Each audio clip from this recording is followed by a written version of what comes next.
everyone, welcome back to my channel. In this video, I'm going to be sharing some of my 2021 K-pop predictions. I know I'm late, but I still wanted to participate in this trend because I've watched a lot of other 2021 K-pop prediction videos and I have some different thoughts, so I wanted to share them with you. So I'm going to start with SHINee's back. SHINee's back. SM Entertainment already confirmed that SHINee will make their comeback, and it's being reported that it will be in February. I'm really looking forward to this SHINee comeback. I don't think they will try a different concept or anything different. I think the title track will have that SHINee sound. I think they will release a mini album and a repackage, and that will be the group activity for the year. And I think the members will focus on solo work for the remainder of the year. Taemin will release a Japanese album with Japanese versions of songs from Never Gonna Dance Again Act 1 and 2. And I think Kpop will have 2 Korean comebacks this year and will be doing a lot of other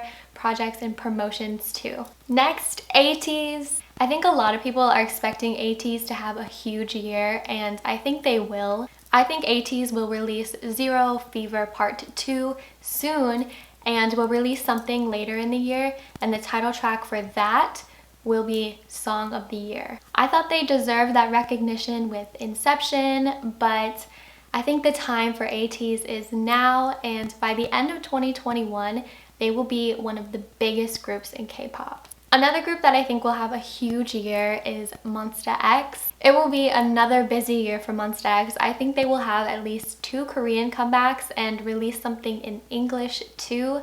It's possible they will release another English album later in the year. I think this is the year that Monsta X get the recognition they deserve for the impact they've had on the industry. And I think the members will release a lot of solo projects too. I think Changun is planning to release something soon, and Wonho will soon release his follow-up to his debut album. I'm sure that will be successful. I think Wonho and Monsta X will begin to interact publicly again to hint that Wonho will return to the group. And I think Wonho will return to the group after his upcoming release and will participate in the next Monsta X comeback. This will be breaking news and the comeback will be huge. So I'm going to share my thoughts on some industry trends. In 2020, a lot of groups released songs with the 1970s, 1980s influence. The synth pop sound has been popular globally, and I like it, but I think we're going to hear a lot less of that in 2021. I think artists will still be influenced by the past, but instead of the 1970s, 1980s, I think it will be the late 1980s, 1990s. I think the late 1980s, early 1990s rock and grunge sound will be popular, and the late 1990s pop punk and 90s R&B. We are already hearing some of that sound in recent releases, but I think more K-pop groups and soloists will incorporate that trend in their releases this year. And I think groups that have been doing that sound will be more successful this year, like Dreamcatcher. I think they will receive a lot of attention and recognition and have a huge year. Collaborations between K-pop groups and soloists and Western artists have been popular, and I think they will continue to happen, but I think they're going to make sense now. Has anyone else thought that some of these artists that have worked together just work together to say they've worked together? I think K-pop artists are going to be more selective and strategic considering Western collaborations, and collaborations are going to be more special. I think Ariana Grande will collaborate with BTS this year. If not the entire group, I think she will work with one of the members on a solo project, and I think she will work with Blackpink this year too. I think a lot of K-pop groups and soloists will have the opportunity to work with different artists, producers, and others in the industry this year, because I think K-pop will be recognized and respected globally this year, and it won't be all about BTS and Blackpink, it will be K-pop. So BTS. I think what I'm about to say might not be well received, but I think BTS will peak this year. I don't think that they won't be successful this year or that their success won't continue, but I don't think their success will increase a lot more. And I think they will slow down this year. They seem comfortable and satisfied with what they have accomplished, and I think they need a break. I think they will have one group comeback this year, and the members will focus more on solo projects. Next is Blackpink. YG Entertainment recently shared that Rose and Lisa will make their solo debut this year, but YG Entertainment is not reliable. But I do think that Rose will make her solo debut early this year around her birthday, and I think Lisa will release her solo project around her birthday. Maybe or maybe not. And I'm sure all the members will continue to receive solo opportunities, but unfortunately, I don't think this is the year that YG Entertainment is going to change and promote Blackpink appropriately. I think Blackpink will have only one Korean comeback this year and a huge collab with a Western artist.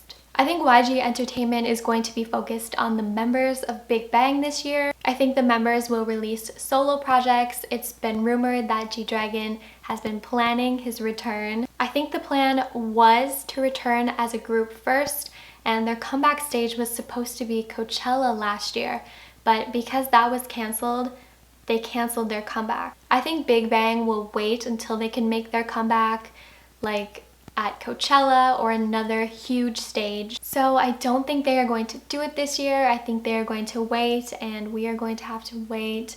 But if they do make their comeback this year, it will be huge. This year, I think the solo girls are going to get a lot of attention. I think at least one solo female artist will have a huge release this year and become a global pop star. I can think of a few girls that could make this happen, but please let me know who you think could do it. Speaking of the girls, JYP girl groups, I think both Twice and ITZY will try different concepts this year. I think Twice is going to try a more sophisticated sound, similar to their recent release, Cry For Me. I think Twice is going to give us classy, glamorous woman this year. And I think ITZY might experiment with a few different sounds and looks. I think they are going to try a darker, edgy concept. Speaking of JYP, GOT7 will leave the company. The members posting hashtag GOT7forever last night made me emotional. It makes me upset because they didn't want to continue because of JYP. If JYP was a decent person and respected and valued GOT7, they would have renewed their contract. But the members deserve better, and they are going to have more opportunities as solo artists. They are going to have creative freedom, and they're going to be able to release what they want when they want to. And I think some of the members will work together too. Another group that I think will leave their company this year is CLC. I'm not sure when their contract ends, but recently Elkie took legal action against Cube Entertainment and requested that her contract be terminated. She claimed that she was not paid and that the company was not supporting the group. This situation makes me so upset because Cube has ruined everything for CLC. If CLC doesn't or can't leave the company, I don't think they will have any group promotions this year. I think they will focus on solo projects. Alright, SM girl groups. I think Red Velvet will have a comeback in the spring and release something special for their fans, thanking them for waiting patiently for Wendy to recover. I think a lot of fans are worried that with aespa's debut, Red Velvet will release less, but I don't think so, not yet. I think Red Velvet will release something in the summer and later in the year too. But I do think aespa will be a priority at SM this year and will have a huge year. I think they will release something soon and have at least 2 more comebacks this year. I know a lot of people think that SM will add more members to aespa, but I don't think it will happen this year. I think that they will introduce the virtual members of aespa. They made their appearance in the Black Mamba music video, but I think they will be more involved in the next release. Next is NCT. I think all NCT activity will resume to normal this year. I don't think there will be an NCT 2021. It's rumored that SM will reveal a Japanese unit, and I think that's possible. I think each group will have 2 comebacks this year, but NCT Dream will have the biggest comeback with a full album this summer. I think some members will release solo projects. I think 10 will release a solo single or album.